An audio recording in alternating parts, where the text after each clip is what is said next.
میں پاکستان، وہ پاکستان جو اپنی تخلیق سے پہلے اپنے پیروں میں غلامی کی تنظیمیں، ہاتھوں میں مظلومیت کی ہتھکڑیاں اور اپنے گردن میں رسل دین و زیادتی جبر تشدد پہلے ہندوستان کی گلی میں پڑا تھا۔ یہ بات ہے 19ویں صدی کی، جب پاکستان مارد وجود میں آیا نہ تھا، جب مسلمانوں کو آزادی ملی نہ تھی،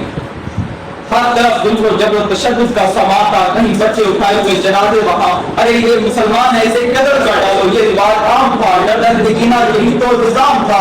اور آزادی کے لیے آواز اٹھانے والوں کی لاشوں کو جلایا گیا، ماؤں کو گودوں کو اجاڑ دیا گیا، بچوں کو یتیم کر دیا گیا، ارے ضعیف بوڑھوں میں اپنے کمزور کندھوں پہ اپنے نوجوان بیٹوں کے لاشیں اٹھائے۔ ایسے میں تاریخ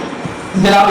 ایسے میں تاریخ کرتی ہے ایک ایسے شخص جو انہیں انصاف دے رہے ہیں، جابر ظالم اور دوسرے لوگوں سے ان کو نجات دلائے گا، جو ایسے میں چلا گیا کہ درشن نے صرف مغرب دیکھا تو مجلس سے ایک ایسا سورج طلوع ہوا جو امت محمدی کا سپاہی بن کر نعرے تکبیر کو بلند کرتا ہوا ہم صداقت کی شمشیر لیے ظلم کو نتیجہ کو گاڑنے کے لیے اور ہمیں آزادی دینے کے لیے آیا، اور پھر دنیا نے دیکھا سلامتی کا عنوان دے اور پاکستان اور دنیا کے نقشے پر نئی اسلامی ریاست پاکستان بن گئی۔ 27 رمضان مبارک رات کو امت محمدی کو قرآن کریم کا تحفہ دینے والے پروردگار نے 27 رمضان مبارک کے دن امت محمدی کو پاکستان کا تحفہ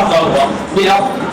یہ اس بات کے خواب کو پورا کیے ہوئے، یا اس بات کے خواب کو پورا کیے ہوئے مسلمان کھڑے ہیں قربانیاں دیے ہوئے۔ اے قائد نے کر دکھایا کام وہ جس سے، اے قائد نے کر دکھایا کام وہ جس سے ایک مقبول حسین ہے جن کی زبان کاٹ سی جاتی ہے، جن کے ناخن چیر دیے جاتے ہیں اور انہیں پاکستان کو زبان کے اندر مجبور کر دیا جاتا ہے، مگر پھر بھی وہ اس زبان کے طور سے دیوار زندہ پر لکھتے ہیں پاکستان زندہ باد، اور آفتاب کو حیران کر دیتے ہیں۔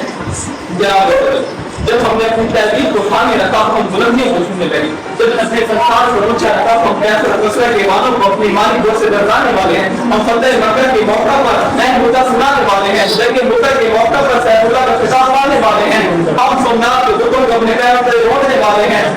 ہم گہرے ظلمات سے گھوڑے چلانے والے ہیں، ہم وہ ذرے ہیں جو آپ کو حیران کیے ہوئے ہیں۔ جب یہ ذرے آپ کو حیران کرنے نکلے تو بدر کے میدان میں 313 اور کربلا میں 62، ارے یہ وہ ذرے ہیں جو اپنے وطن کے لیے اپنی جان کو قربان کر دیتے ہیں، مر تو سکتے ہیں مگر یہ دنیا میں پیغام دے جاتے ہیں کہ ہر حال میں ہر دور میں پائندہ رہوں گا، کہ ہر حال میں ہر دور میں پائندہ رہوں گا، میں زندہ و جاوید ہوں تابندہ رہوں گا، تاریخ میرے نام کی تعظیم کرے گی، تاریخ میرے نام کی تعظیم کرے گی، میں تاریخ کے اوراق میں آئندہ رہوں گا۔ یہ زبان آفتاب کو